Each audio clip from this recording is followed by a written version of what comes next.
নমস্কার দর্শক বন্ধু, আশা করি সবাই ভালো আছেন। হস্তরেখা বিচার, বৈদিক জ্যোতিষশাস্ত্র, বাস্তু, নিউরোলজি সংখ্যাতত্ত্ব এবং জন্মকুণ্ডলী বিচার বিভিন্ন তত্ত্ব তুলে ধরছে আপনার সামনে বাড়িতে বসে নিজের জানার জন্যে। যাদের কোনো সমস্যা কমেন্টে জানান। ভিজিট 500 টাকা আমার। কেউ কুণ্ডলী বিচার করুন, হাত দেখান, অনলাইনে আমি প্রেশন করে দেবো। আজ যে বিষয় তুলে ধরবো, প্রতিটা মানুষ, এর আগে ভিডিও দিয়েছিলাম, পুনর্জন্মের ফল হচ্ছে কি আমাদের কেতু থেকে ধরা হয়েছিল।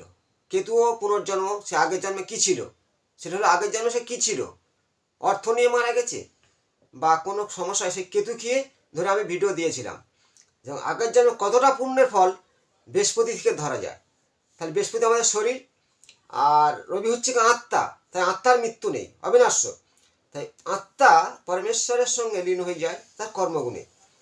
তাহলে আমাদের জ্যোতিষশাস্ত্র অনুযায়ী শনিকে ধরে, শনি কোথায় আছে সেখান থেকে এক ধরে রবি কত নম্বর ঘরে বসলে আপনি কোথায় ছিলেন জানতে পারবেন। যদিও এটা অনেক সময় অনেকে যে আগের জন্ম পুনর্জন্মের কথা মানে না, পুনর্জন্মের অবশ্যই ইতিহাস আছে। স্বর্গলোক থেকে যদি বলো স্বর্গ, হ্যাঁ অবশ্যই মানুষ মৃত্যুর পর স্বর্গে যায়, আবার স্বর্গলোক থেকে আসে। পিতৃলোক, স্বর্গলোক, পিতৃলোক ও পাতাললোক, এই যে মানুষ আসা যাওয়া খেলা তার কর্মগুণে। কিন্তু কিছু একটা নিজের ছকে বোঝার জন্যে যে আপনার কিছুটা মিলবে, আবার অনেকে পুরো মিলতে পারে যার বিশ্বাস আছে। আপনার শনি যেখানে থাক, যখন লগ্ন আমরা ধরি, লগ্ন থেকে এক ধরা হয়। আজ যে বিষয়, শনি যেখানে থাকবে, শনি হচ্ছে কি রবির পুত্র হলো শনি, পিতা পুত্রে দুজনের সম্পর্ক কিন্তু ভালো নয়। কিন্তু এখানে আমি একটা ফর্মুলা দেখাবো। স্বর্গলোক থেকে যদি কেউ আসে তাহলে বুঝবে কি করে। শনি ধরো এই তুলা রাশি ঘরে বসে আছে, তুলা রাশির ঘরটায় শনি কিন্তু তুঙ্গস্থ থাকে, ভালো। তাহলে মেষ রাশি ঘরে শনি নিচস্থ থাকে। তাহলে এখান থেকে এক রবি বসে আছে, আর ওখান থেকে এই 2, 3, 4, 5, 6, 7, 8, 9, 10, 11, 12, এই 12 নম্বর ঘর। 12 নম্বর ঘরে রবি বসে আছে, ধরা যাক 2 নম্বর ও 12 নম্বরে থাকবে। আপনি স্বর্গলোক থেকে এসছেন জানতে পারবেন। স্বর্গলোক থেকে আসা মানে আগের কিছুটা আশা আকাঙ্ক্ষা পূরণ হয়ে গেছে, পুনর্বার ফিরে এসছেন, কিছুটা বাকি ছিল সেটা পূরণ করার জন্যে। মানে আগের জন্মে কিছুটা আশা তোমার কম ছিল, সেটাই জন্মে সেই ঘাটতিটা পূরণ অবশ্যই হবে। এবারে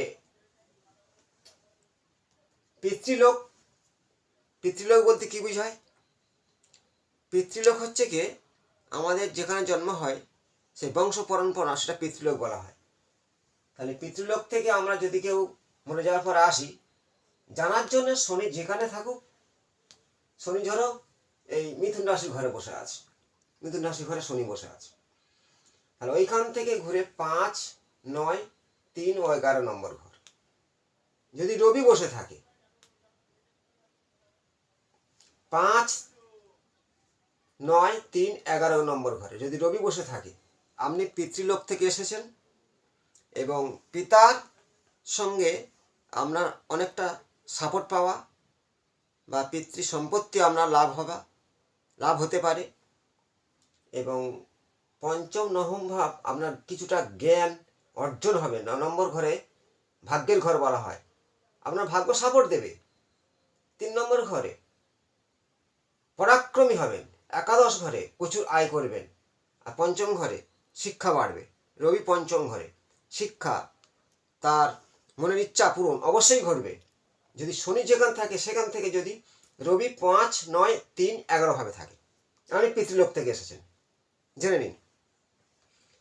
পাতাল লোক থেকে 6, 8, ধরো শনি এখানে আছে বা এখানে আছে, এখান থেকে এক ধরে 6 নম্বর ঘর আপনার, শনি এখান থেকে 6 নম্বর ঘর, 8 নম্বর ঘরে থাকলে আপনি তাহলে এসেছেন পাতাল লোক থেকে। আগের জন্মের পাতালোক থেকে আপনি এসেছেন 6 ও 8 ভাবে। 6 নম্বর ঘর থেকে রবি আর অষ্টমে রবি কিছুটা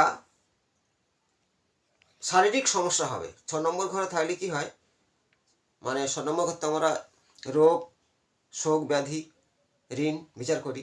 আর 8ম ঘরটা হচ্ছে গিয়ে মৃত্যুর ঘর। ওখানে কিছু চোখের সমস্যা হওয়া, কিছু হার্টের সমস্যা হওয়া, এই কিছুটা সমস্যা ঘটতে পারে। আপনার আগের জন্মে কিছুটা ঘাটতি ছিল রোগ, সেটাই এই জন্মে পূরণ হয়ে যাবে। মোক্ষ লাভ, শনি যেখানে থাক 1, 4, 7, 10 আমাদের কেন্দ্র বলা হয়। 1, 4, 7, 10-এ যদি শনি যেখানে বসে আছে সেখান থেকে আপনার রবি বসে থাকে 1, 4, 7, 10-এ, শনি থেকে গুনবেন, আপনার মোক্ষ লাভ। যদি মোক্ষ লাভ বলতে কী বোঝায়, সর্ব ইচ্ছা আপনার পূরণ হয়েছিল, ঈশ্বরের আশীর্বাদ ছিল আপনার প্রতি, পুনর্বার আপনার পৃথিবীতে আসা হয়েছে কিছু আরও সমাজের কিছু কাজ ক্রিয়া করার জন্যে, সমাজের উন্নতি করার জন্যে।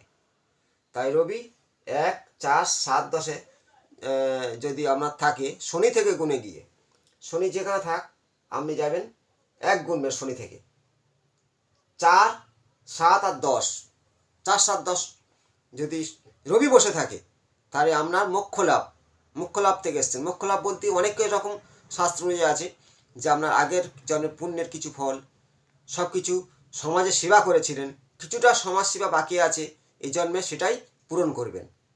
যে কোনো সমাজ সেবা আমরা মোক্ষ লাভ। আর পাতাল লোক থেকে কিছু তাদের এই 6 বা 8 ভাবে থাকলে বা পিতৃলোক থেকে থাকলে এদেরকে অনেক সময় একটু নিজের চাপ আপ থাকে।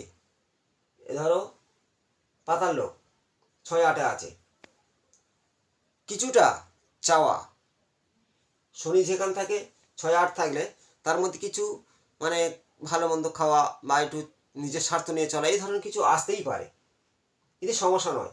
জাস্ট জানো এখন শনি সূর্যের পুত্র, শনি যেখানে আছে 1, 4, 7, 10-এ থাকলে মোক্ষ লাভ বলা হয়। রবি শনি যেখানে থাকবে সেখান থেকে 1, 4, 7, 10-এ রবি থাকলে তার মোক্ষ লাভ করে সে মারা গেছে, পুনর এসেছে, মোক্ষ লাভ পাবেন। প্রচণ্ড সমাজসেবা, প্রচণ্ড তার মানে প্রতাপ অবশ্যই 1 নম্বর পয়েন্টে দেওয়া যায়, ঠিক 1, 4, 7, 10-এ মোক্ষ লাভ। আর স্বর্গলোক থেকে 2, 12, পাতাল লোক থেকে মোটামুটি, পিতৃলোক থেকে একটু ভালোর সঙ্গে ক্রস দিলাম, কেন, একটু চাপ আয়া থাকে নিজের স্বার্থের জন্যে। তাহলে আজকের বিষয় যে জানালাম, আপনার জন্মছকে দেখুন শনি যেখানে আছে সেখান থেকে রবি কত নম্বর ঘরে বসে আছে, প্লাস বলছি স্বর্গলোক থেকে 2, 12, পিতৃলোক থেকে 5, 9, 3 ভালো, পাতাল লোক থেকে 6, 8 কিছুটা স্বার্থপর, আর মোক্ষ লাভ 1, 4, 7, 10। পত্রিকা শেয়ার করবেন, ভালো থাকবেন, নমস্কার।